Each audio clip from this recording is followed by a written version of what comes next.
Em um país sério, considero eu, um devedor, ou um grande devedor, nem sequer votaria uma medida dessa sendo parlamentar.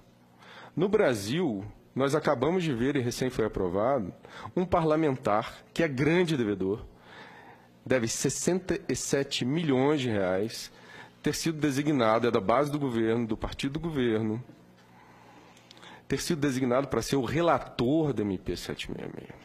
O relator da MP 766, que acabou de ser aprovado aqui no mesmo horário, ele deve mais de 67 milhões de reais à União. É um grande devedor.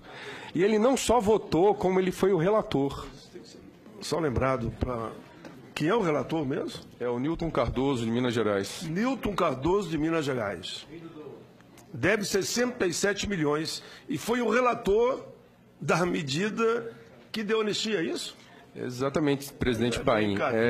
Aí também não dá. Presidente, mas para acrescentar mais, ele votou no golpe, viu? Só para complementar, da onde originou tudo isso. 766. Do Refis é 766. 766. Acabou de ser aprovado, o relatório acabou de ser aprovado aqui na comissão mista. A comissão mista aqui, no final do corredor, do outro lado, na outra ala, na sequência aqui do corredor. Acabou de ser aprovado. O relator é o sonegador. É um grande devedor. Inclusive os dados que eu estou trazendo, senadores, inclusive os dados que eu estou trazendo, eles foram publicados, eles foram tornados públicos na segunda-feira da semana passada, na Folha de São Paulo. A Folha de São Paulo, via PGFN, porque os dados, como eu disse no início, são públicos, estão no site oficial da Procuradoria-Geral da Fazenda Nacional, lá estão os dados de que esse parlamentar deve mais de 67 milhões. São dados públicos, à disposição da internet de qualquer cidadão. E a Folha de São Paulo denunciou isso na segunda-feira da semana passada, em matéria muito interessante. Mesmo assim, o governo anuiu que ele continuasse como relator e tem toda uma situação por trás, nos bastidores, de permitir que um programa de parcelamento, que inicialmente não deveria nem existir, porque prestigia o mal pagador em detrimento do bom pagador, o trabalhador, por exemplo, ele não tem nem como não pagar, ele já é descontado na fonte, já tem descontado na fonte seu imposto sobre a renda. O trabalhador também, o pouco que ele recebe do seu salário, ele gasta com bens indispensáveis à subsistência, que são severamente tributados, porque no Brasil a tributação incide sobretudo sobre o consumo, ao contrário dos países desenvolvidos. Então aqui o trabalhador, o assalariado, ele já é bem penalizado no dia a dia. Então, esse pequenino não tem nem como parcelar, porque ele não tem nem como dever.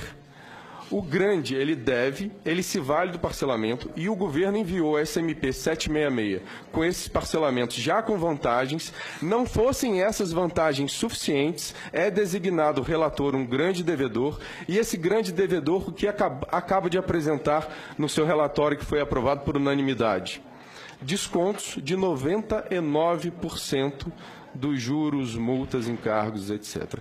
Ou seja, um grande devedor acabou de apresentar um relatório para anistiar as suas próprias dívidas em multas, juros, encargos. Ou seja, 99% ele acabou de se autoconceder, aprovado por unanimidade na comissão. E mais um detalhe, o parecer não estava nem publicado no site ainda aqui do Congresso. Votaram o parecer sem que naquele momento tivesse publicado o parecer que estava sendo votado. Então, essa situação é extremamente grave. Eu imagino que num país sério, um parlamentar desse nem sequer participasse da votação. Aqui ele participa e o governo anui que ele diga qual é o texto que será submetido à aprovação. Nós precisamos levantar quais são os senadores que têm dívidas pendentes, não é? Exatamente. Nessa reportagem, senador, publicado na Folha semana passada, na segunda-feira, se me permite, existe um levantamento dizendo que são 3 bilhões de reais apenas de dívidas de parlamentares aqui. Apenas deputados federais e senadores devem um total de 3 bilhões. Os parlamentares, fora o grande capital que eles representam. Ou seja, estão legislando em causa própria. Exatamente. Fazendo lei para beneficiar as próprias dívidas, para anistiar, para extinguir as próprias dívidas. Exato. Então, apenas para fazer essa denúncia também, gostaria de dizer que estão usando dinheiro do povo para financiar os seus próprios benefícios. Enfim, existe dinheiro, existe muito dinheiro, existe um órgão responsabilizado pela cobrança, sucateado e cada vez mais sucateado, porque não há interesse do governo que esse dinheiro seja cobrado. E existe ainda essas benesses todas. Ou seja,